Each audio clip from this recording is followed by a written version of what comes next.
Hello à tous, c'est MeloGP et on se retrouve aujourd'hui pour résumer le Grand Prix d'Amérique. Au passage, je tiens encore à remercier Longlap pour les magnifiques circuits. Vous pouvez toujours retrouver vos circuits favoris sur le site longlap.fr et rappelez-vous, vous avez moins 10% avec le code MELO10 sur vos commandes. Je tiens sincèrement à m'excuser de mon retard, vous l'avez remarqué, ça fait maintenant quelques jours que le Grand Prix est fini, donc je ne vais pas vous résumer les essais, les qualifications et la course sprint.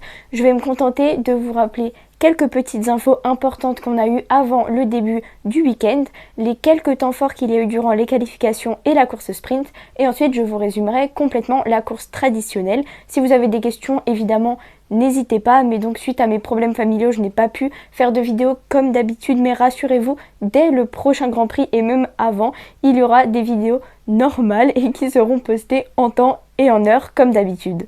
On a eu quelques infos côté Aprilia, notamment la grosse nouvelle, Fabio Quartararo a prolongé son contrat avec eux jusqu'à fin 2026. Côté Grand Prix, on a appris que Pedrosa allait être le pilote wildcard de KTM pour le Grand Prix de Jerez, qui est d'ailleurs le prochain Grand Prix au calendrier, et Pol Espargaro sera lui le pilote wildcard de KTM pour le Grand Prix du Mugello.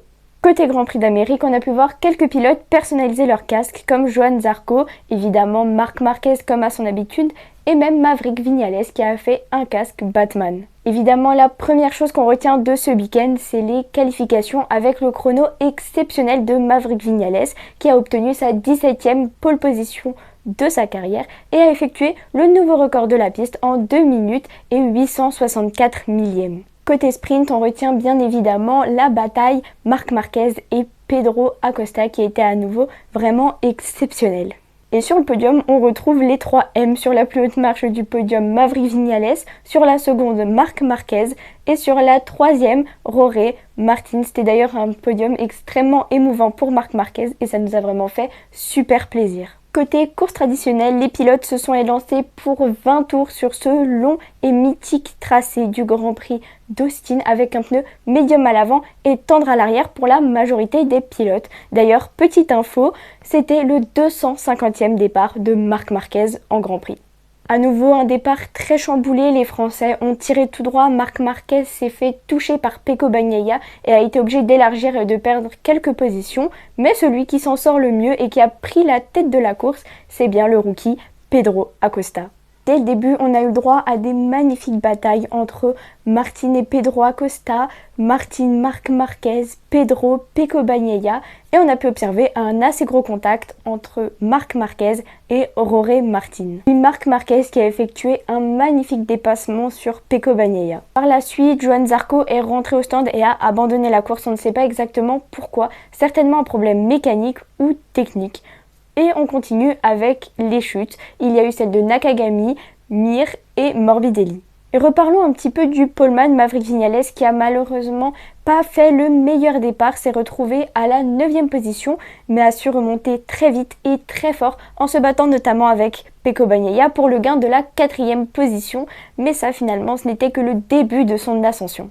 Pedro Acosta continuait à enchaîner les dépassements sur Marc Marquez, sur Pecco Bagnaia, sur Jorge Martin, mais finalement, Marc Marquez a réussi enfin à prendre la tête et oui, c'était le moment que nous attendions tous pour ce Grand Prix d'Amérique, mais malheureusement, ce n'aura été que de courte durée puisqu'il est tombé quelques temps après. Il y a également eu les chutes d'Alex Marquez et d'Alex Rins. Je vous le disais, Maverick Viñales remonte très fort et il y a eu une bataille entre lui et le rookie pour le gain de la 1re position.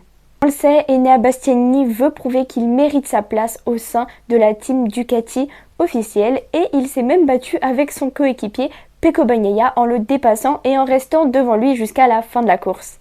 Parlons du vainqueur qui remporte le 10e Grand Prix de sa carrière. C'est le premier à remporter des Grands Prix avec 3 marques différentes après 1113 jours d'attente. Et oui, sa dernière victoire remontait du Qatar 2021. Il a réussi un week-end juste parfait. Évidemment, Batman était de retour. D'ailleurs, c'était assez marrant. Dans le parc fermé, toute la team avait des masques de Batman. Et sur le podium, bien évidemment, il a sorti son fameux costume avec sa cape et son masque, et évidemment c'est des images qui font rêver et qui sont vraiment magnifiques à voir. À ses côtés, à la seconde place, on retrouve Pedro Acosta qui est toujours aussi exceptionnel et qui est d'ailleurs le plus jeune pilote à faire un back-to-back sur le podium.